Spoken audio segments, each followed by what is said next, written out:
All right, so this is going to be a real quick, video. Basically explaining a few things. I've been watching some videos about dispatchers and, the ones that you can contract out to and hire, and about basically communicating with the broker and whatnot. How to build a relationship and everything. Now that being said, you can do this, and it does build up an emporium, maybe somewhat of a respect between you and a broker. But it doesn't necessarily mean that you're going to be able to contact his broker all the time and get loads. It's just the way the market is right now. Now, let me show you something. So yeah, I've shown a number. I don't care. It's a Landstar broker. If you want to go ahead and call them, good luck. They're only going to give you what they're going to give you. So, anywho, here we go. So, this particular customer technically closed at quit receiving at 3, but they needed the load out, and when I booked this load, I was actually being unloaded. I thought it would go a little bit faster than what it did. It was only rebar being craned off in a pretty small facility. So I figured, with two guys back there, strapping the rebar down and picking it up and going, I'd probably be out of there pretty quick. But it took a little bit longer than what I imagined it would. But I kept him updated the whole time. Here's when I got on the turnpike from Carlisle. I like to take screenshots of the actual, my Google Maps. It gives the ETA and how far I'm out and everything. And yeah, I was booking a little bit because this is my $2,000 load for 375 miles. So I kind of wanted to get this. But there you go. I keep in contact. Tell them when I'm like 15 minutes out, so you can let the customer know and whatnot. Show them that I'm on site. With there's the BOL and everything. Yeah, so there you go. That's how it goes. He reached out to me. I updated him how far I was. I was starting my shift, and I know a lot of guys think this is like babysitting and stuff.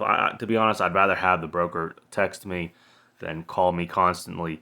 I know there's macro point and everything else, but you know, uh, it locks up. They don't see you moving. They're wondering why you're not driving. I don't know. They're worried about getting paid just like you should be too. And there you go. There's a picture of me on site and everything. And there's me sending the signed POD. And there you go. And there's my little contribution to broker owner operator relationship. And yeah, there's me even seeing if I can't get another load off of him. Uh, if I can just do it without actually contact him through the load board and write off a text message. It just makes things easier and more, I guess, personal, if you want to call it that. So this is just my little rundown of keeping a good standing, good contact with a broker. Now, me personally, since I'm an owner operator, it's easier for me to do this. I'm not worried about people having my phone number. I do get irritated when they call constantly, um, especially when it's at weird hours. You get a call at 6 o'clock in the freaking morning. You're still sleeping because you were driving at 9 o'clock or 10 o'clock at night. It's that's a little annoying. Me personally, if I had a fleet of drivers, uh, depending on the tablet, I'd like to have a tablet with an actual SIM card in it, and we pretty much have it either like a cell phone or just a decent sized cell phone to run my ELD and everything. And I would set up emails for each driver or each truck, and they could communicate with the broker through email, or they could text the driver through the actual phone or whatnot. And I would also have tracking.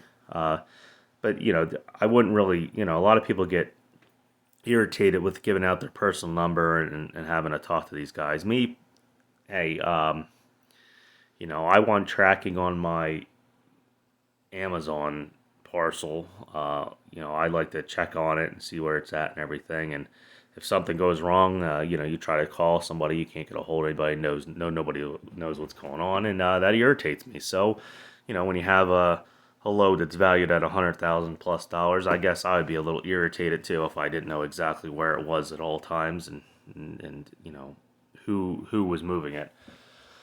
So that's just my little insight between keeping update and contact with the I guess broker driver or broker owner operator relationship. So if you can subscribe, I'm gonna keep trying to throw out informative content like this, and yeah, we'll see if we can't help some people out and just try to hang in there through this downturn in the market, and hopefully it you know weeds itself out, and we return to somewhat of a normal equilibrium. So, all right, well, thanks for watching, and subscribe, comment, and stay tuned.